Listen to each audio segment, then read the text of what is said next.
नमस्कार, भक्ति व्रत कथा चैनल पर आपका स्वागत है। आज हम श्री सत्यनारायण भगवान की संपूर्ण कथा और आरती को सुनेंगे। बोलिए श्री सत्यनारायण भगवान की जय। एक समय नैमिषारण्य तीर्थ में शौनकादि 88,000 ऋषियों ने श्री सूत जी से पूछा कि हे प्रभु, इस कलयुग में वेद विद्या रहित मनुष्यों को प्रभु भक्ति किस प्रकार मिलेगी तथा उनका उद्धार कैसे होगा। इसीलिए हे मुनि, कोई ऐसा तप कहिए जिससे थोड़े समय में ही पुण्य प्राप्त होवे तथा मनवांचित फल मिले। वह कथा सुनने की हमारी इच्छा है। सर्वशास्त्र ज्ञाता श्री सूत जी बोले कि हे वैष्णवों में पूज्य, आप सबने प्राणियों के हित की बात पूछी है। अब मैं उस श्रेष्ठ व्रत को आप लोगों से कहूँगा जिस व्रत को नारद जी ने लक्ष्मी नारायण से पूछा था और लक्ष्मीपति ने मुनि श्रेष्ठ नारद से कहा था। सो ध्यान से सुनो। एक समय योगी राज नारद जी दूसरों के हित की इच्छा से अनेक लोकों में घूमते हुए मृत्यु लोक में आ पहुँचे। यहाँ अनेक योनियों में जन्मे हुए सभी मनुष्यों को अपने अपने कर्मों द्वारा अनेकों दुखों से पीड़ित देखकर सोचा कि किस यत्न के करने से निश्चय ही प्राणियों के दुखों का नाश हो सकेगा। ऐसा मन में सोचकर विष्णु लोक को गए। वहाँ श्वेत वर्ण और 4 भुजाओं वाले देवों के ईश नारायण को देखकर, जिनके हाथों में शंख, चक्र, गदा और पद्म थे तथा वरमाला पहने हुए थे, वे स्तुति करने लगे कि हे भगवान, आप अत्यंत शक्ति से संपन्न हैं। मन तथा वाणी भी आपको नहीं पा सकती। आपका आदि मध्य अंत नहीं है। निर्गुण स्वरूप सृष्टि के आदि भूत व भक्तों के दुखों को नष्ट करने वाले हो। आपको नमस्कार है। नारद जी से इस प्रकार की स्तुति सुनकर विष्णु भगवान बोले कि हे मुनि श्रेष्ठ, आपके मन में क्या है? आपका किस काम के लिए आगमन हुआ है? निसंकोच कहिए। नारद मुनि बोले, मृत्यु लोक में सब मनुष्य जो अनेक योनियों में पैदा हुए हैं, अपने अपने कर्मों के द्वारा अनेक प्रकार के दुखों से दुखी हो रहे हैं। हे नाथ, मुझ पर दया रखते हो तो बतलाइए कि उन मनुष्यों के सब दुख थोड़े से ही प्रयत्न से कैसे दूर हो सकते हैं। श्री भगवान जी बोले कि हे नारद, मनुष्यों की भलाई के लिए तुमने बहुत अच्छी बात पूछी है। जिस काम के करने से मनुष्य मोह से छूट जाता है, वह मैं कहता हूँ, सुनो। बहुत पुण्य देने वाला स्वर्ग तथा मृत्यु लोक दोनों में दुर्लभ एक उत्तम व्रत है। आज मैं प्रेमवश होकर तुमसे कहता हूँ, सत्यनारायण का यह व्रत अच्छी तरह विधि पूर्वक करके मनुष्य आयु पर्यंत यहाँ सुख भोगकर मरने पर मोक्ष को प्राप्त होता है। भगवान विष्णु के वचन सुनकर नारद मुनि बोले कि उस व्रत का फल क्या है, क्या विधान है और किसने यह व्रत किया है? किस दिन यह व्रत करना चाहिए? विस्तार पूर्वक कहिए। तब भगवान बोले, दुख शोक आदि को दूर करने वाला, धन धान्य को बढ़ाने वाला, सौभाग्य तथा संतान को देने वाला, यह व्रत सब स्थानों पर विजयी करने वाला है।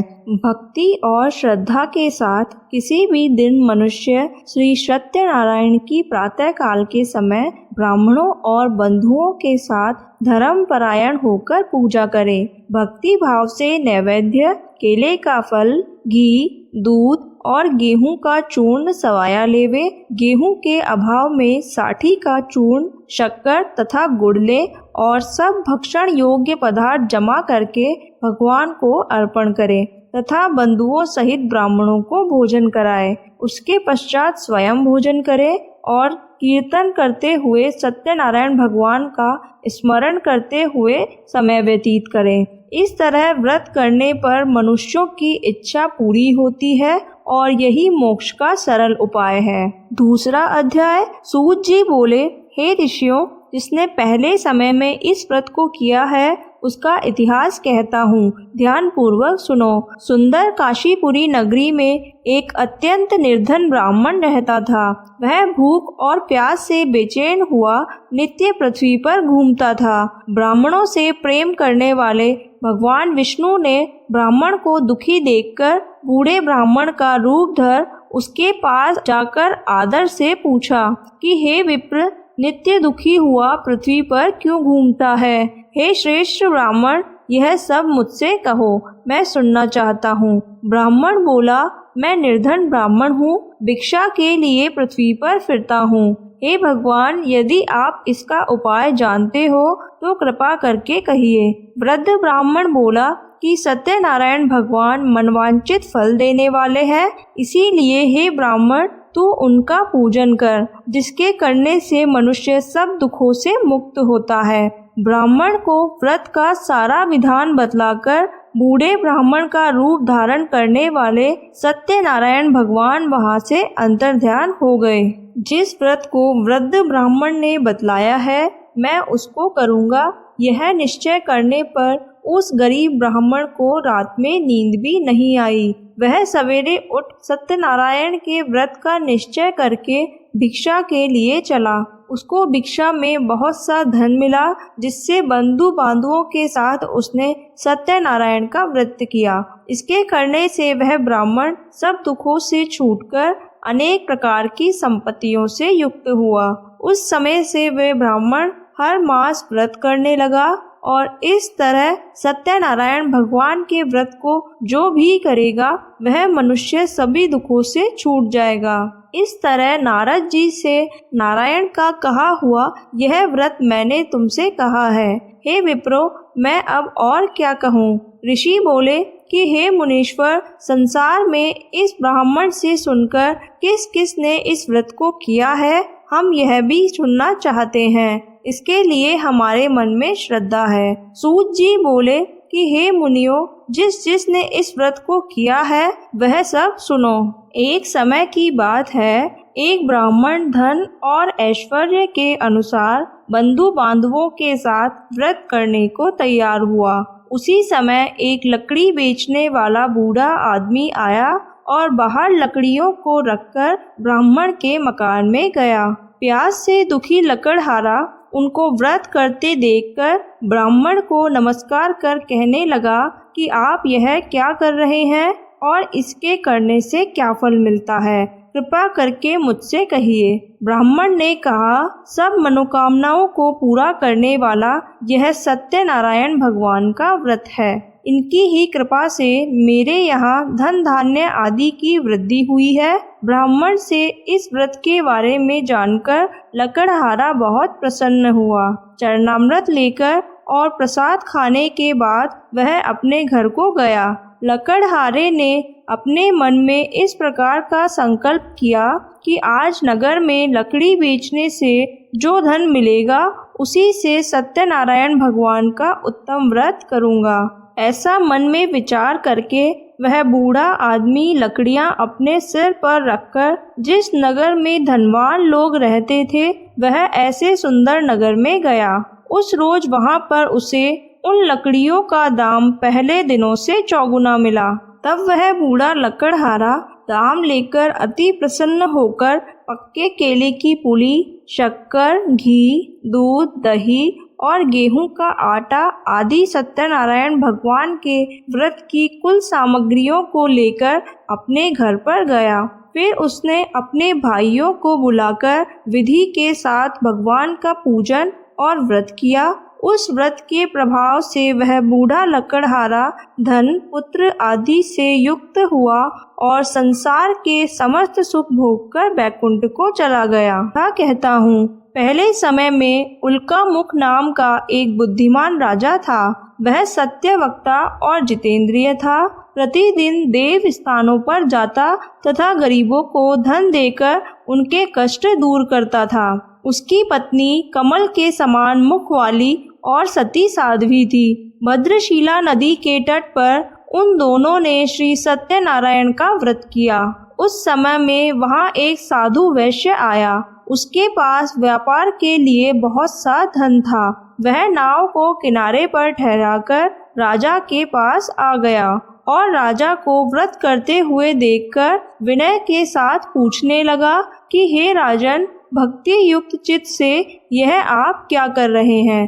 मेरी सुनने की इच्छा है, तो आप मुझे बताइए। राजा बोला कि हे साधु, अपने बांधवों के साथ पुत्रादि की प्राप्ति के लिए यह महाशक्तिवान सत्यनारायण भगवान का व्रत व पूजन किया जा रहा है। राजा के वचन सुनकर साधु आदर के साथ बोला कि हे राजन, मुझसे इसका सब विधान कहिए। मैं भी आपके कथनानुसार इस व्रत को करूँगा। मेरे भी कोई संतान नहीं है और इससे निश्चय ही होगी। राजा से सब विधान सुनकर व्यापार से निवृत्त होकर वह आनंद के साथ अपने घर पर गया। साधु ने अपनी स्त्री से संतान देने वाले उस सत्यनारायण व्रत का समाचार सुनाया और कहा कि जब मेरे संतान होगी तब मैं इस व्रत को करूँगा। साधु वैश्य ने ऐसे वचन अपनी स्त्री लीलावती से कहे और एक दिन उसकी स्त्री लीलावती पति के साथ आनंदित हो सांसारिक धर्म में प्रवृत्त होकर सत्यनारायण भगवान की कृपा से गर्भवती हो गई तथा 10वें महीने में उसके एक सुंदर कन्या का जन्म हुआ। दिनों दिन वह कन्या इस तरह बढ़ने लगी जैसे शुक्ल पक्ष का चंद्रमा बढ़ता है। कन्या का नाम कलावती रखा गया। लीलावती ने मीठे शब्दों में अपने पति से कहा कि जो आपने संकल्प किया था कि भगवान का व्रत करूँगा, अब आप उसे करिए। तब साधु वैश्य बोला कि हे प्रिय, इसके विवाह पर करूँगा। इस प्रकार अपनी पत्नी को आश्वासन देकर वह नगर को गया। कलावती पितृगृह में वृद्धि को प्राप्त हो गई और साधु ने जब नगर में सखियों के साथ अपनी पुत्री को देखा तो तुरंत दूत बुलाकर कहा कि पुत्री के वास्ते कोई सुयोग्य वर देखकर लाओ। साधु की आज्ञा पाकर दूत कंचन नगर पहुंचा और वहां उसने लड़की के लिए एक सुयोग्य वणिक पुत्र को ले आया।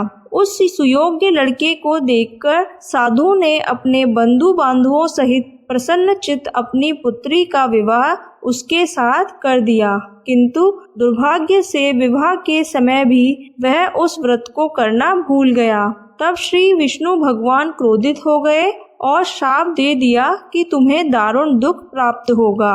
अपने कार्य में कुशल साधु बनिया जमाता सहित समुद्र के समीप स्थित रत्नपुर नगर में गया और वहां दोनों ससुर जवाई चंद्रकेतु राजा के उस नगर में व्यापार करने लगे। एक रोज भगवान सत्यनारायण की माया से प्रेरित कोई चोर राजा का धन चुराकर भागा जा रहा था, किंतु राजा के दूतों को आता देखकर चोर ने घबराकर भागते हुए राजा के धन को वहीं चुपचाप रख दिया जहां वो ससुर जवाई ठहरे हुए थे। तब दूतों ने उस साधु वैश्य के पास राजा के धन को रखा देखा तो वे दोनों को बांधकर ले गए।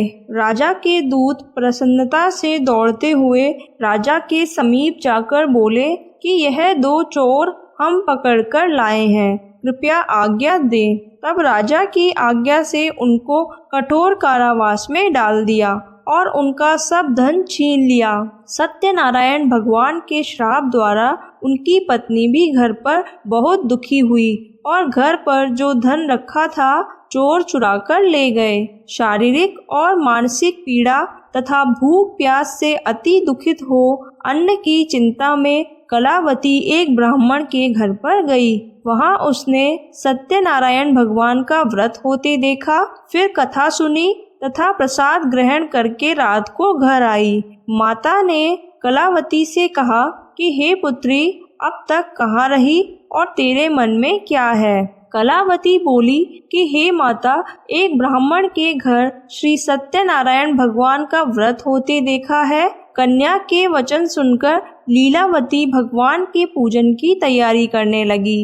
लीलावती ने परिवार और बंधुओं सहित श्री सत्यनारायण भगवान का पूजन किया और वर मांगा कि मेरे पति और दामाद शीघ्र ही आ जाएं, और प्रार्थना की कि हम सबका अपराध क्षमा करो। सत्यनारायण भगवान इस व्रत से संतुष्ट हो गए और राजा चंद्रकेतु को स्वप्न में दर्शन देकर कहा कि हे राजन, दोनों वैश्यों को प्रातः ही छोड़ दो और उनका सब धन जो तुमने ग्रहण किया है वह भी दे दो, नहीं तो मैं तेरा धन, राज्य, पुत्रादि सब नष्ट कर दूंगा। राजा से ऐसे वचन कहकर भगवान अंतर्ध्यान हो गए। प्रातःकाल राजा चंद्रकेतु ने सभा में अपना स्वप्न सुनाया। फिर दोनों वणिक पुत्रों को कैद से मुक्त कर सभा में बुलाया। दोनों ने आते ही राजा को नमस्कार किया। राजा मीठे वचनों से बोला कि हे महानुभावों, भावी वर्ष ऐसा कठिन दुख प्राप्त हुआ है, अब तुम्हें कोई भय नहीं है। ऐसा कहकर राजा ने उनको नए नए वस्त्र आभूषण पहनाए तथा उनका जितना धन लिया था उससे दुगना धन देकर आदर सहित विदा किया। दोनों वैश्य अपने घर को चल दिए। चौथा अध्याय। सूत जी बोले, वैश्य ने मंगलाचार करके यात्रा आरंभ की और अपने नगर को चला। उनके थोड़ी दूर निकलने पर दंडी वेशधारी सत्यनारायण भगवान ने उनसे पूछा कि हे साधु, तेरी नाव में क्या है? अभिमानी वणिक हंसता हुआ बोला कि हे दंडी, आप क्यों पूछते हो? क्या धन लेने की इच्छा है? मेरी नाव में तो बेल और पत्ते भरे हैं। वैश्य का कठोर वचन सुनकर भगवान ने कहा कि तुम्हारा वचन सत्य हो। दंडी ऐसा कहकर वहां से दूर चले गए और कुछ दूर जाकर समुद्र के किनारे बैठ गए। दंडी के जाने पर वैश्य ने नित्य क्रिया करने के बाद नाव को ऊंची उठी देखकर अचंबा किया और नाव में बेल पत्ते देखकर मूर्छित हो गया और जमीन पर गिर पड़ा। फिर मूर्छा खुलने पर अत्यंत शोक प्रकट करने लगा। तब उसका दामाद बोला कि आप शोक न करें, यह दंडी का श्राप है, अतः हमें उनकी शरण में चलना चाहिए, तभी हमारी मनोकामना पूरी होगी। दामाद के वचन सुनकर साधु वणिक दंडी के पास पहुंचा और अत्यंत भक्ति भाव से नमस्कार करके बोला कि हे भगवान, आपकी माया से मोहित ब्रह्मा आदि भी आपके रूप को नहीं जानते। मैं अज्ञानी कैसे जान सकता हूँ? आप प्रसन्न होइए, मैं सामर्थ्य के अनुसार आपकी पूजा करूँगा। मेरी रक्षा करो और पहले के समान नौका में जल भर दो। उसके भक्ति युक्त वचन सुनकर भगवान प्रसन्न हो गए और उसकी इच्छा अनुसार वर देकर अंतर्ध्यान हो गए। तब उन्होंने नाव पर आकर देखा कि नाव धन से परिपूर्ण है। फिर वह भगवान सत्यनारायण का पूजन कर साथियों सहित अपने नगर को चला। जब अपने नगर के निकट पहुंचा तब दूत को घर भेजा।